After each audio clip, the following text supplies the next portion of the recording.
Good morning, good afternoon, good evening, good night, wherever you are in the world or whatever time you'll be watching this video. So, guys, let me tell you, while Donald Trump is there acting like a big bully, well, Canada has come out to let him know that we can't be bullied. Canada is not for sale. We will not be the 51st state of the United States, and you can't bully us. We won't take a knee. So Prime Minister Justin Trudeau came back out last night with his countermeasures for tariffs on the United States. So we're not playing checkers, we're playing chess over here.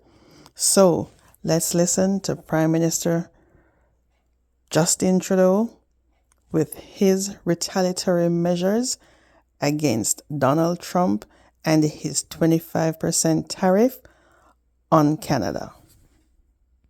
25% tariffs on Canadian exports to the United States and 10% on Canadian energy.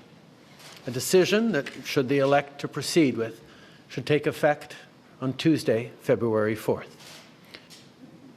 Tonight, first, I want to speak directly to Americans, our closest friends and neighbors. This is a choice that, yes, will harm Canadians, but beyond that, it will have real consequences for you, the American people.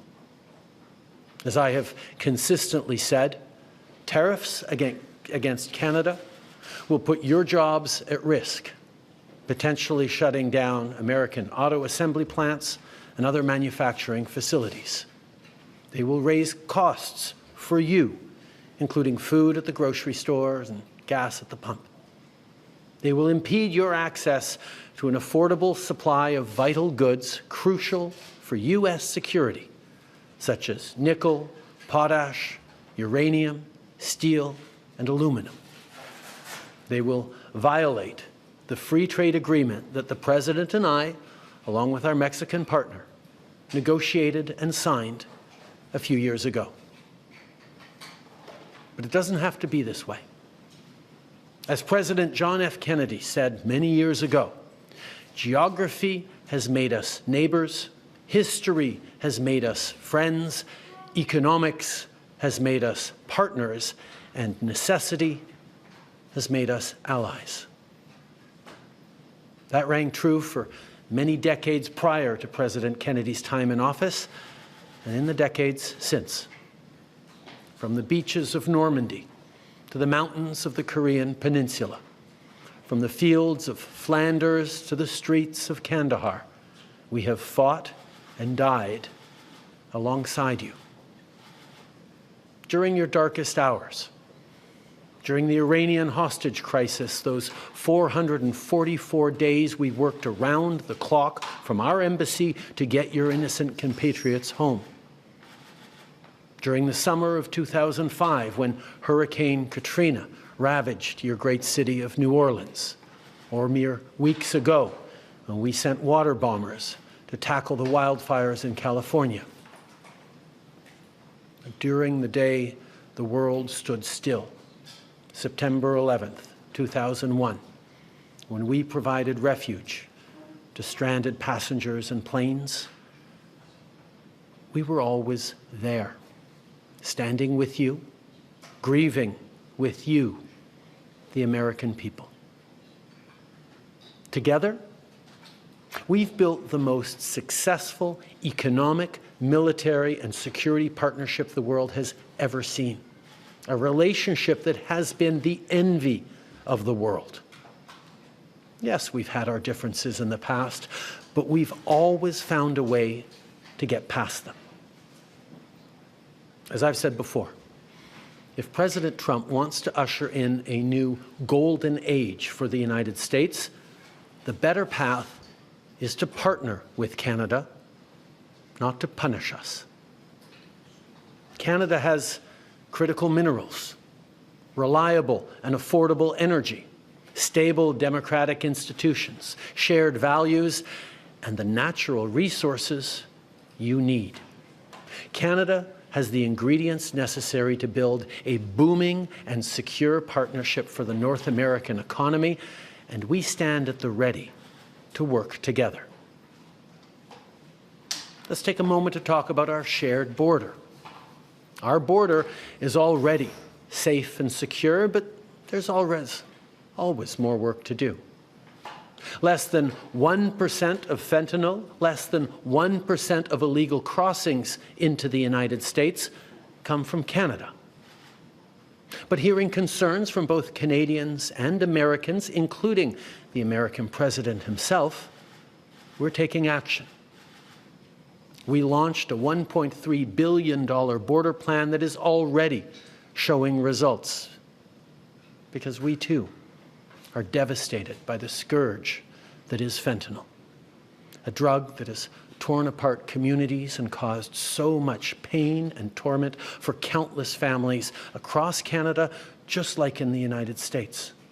A drug that we too want to see wiped from the face of this earth. A drug whose traffickers must be punished. As neighbors, we must work collaboratively to fix this. Unfortunately, the actions taken today by the White House split us apart instead of bringing us together. Tonight, I am announcing Canada will be responding to the U.S. trade action with 25% tariffs against $155 billion worth of American goods. This will include immediate tariffs on $30 billion worth of goods as of Tuesday, followed by further tariffs on $125 billion worth of American products in 21 days' time to allow Canadian companies and supply chains to seek to find alternatives.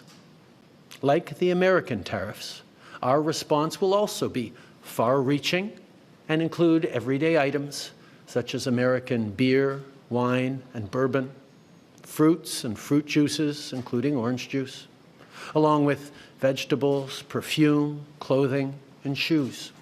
It'll include major consumer products like household appliances, furniture, and sports equipment, and materials like lumber and plastics, along with much, much more. And as part of our response, we are considering, with the provinces and territories, several non-tariff measures, including some relating to critical minerals, energy, procurement, and other partnerships.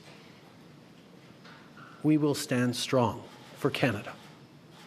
We will stand strong to ensure our countries continue to be the best neighbors in the world. With all that said, I also want to speak directly to Canadians in this moment. I'm sure many of you are anxious, but I want you to know we are all in this together. The Canadian government, Canadian businesses, Canadian organized labor, Canadian civil society, Canada's premiers, and tens of millions of Canadians from coast to coast to coast are aligned and united. This is Team Canada at its best. And now is also the time to choose Canada. There are many ways for you to do your part. It might mean checking the labels at the supermarket and picking Canadian-made products. It might mean opting for Canadian rye over Kentucky bourbon, or foregoing Florida orange juice altogether.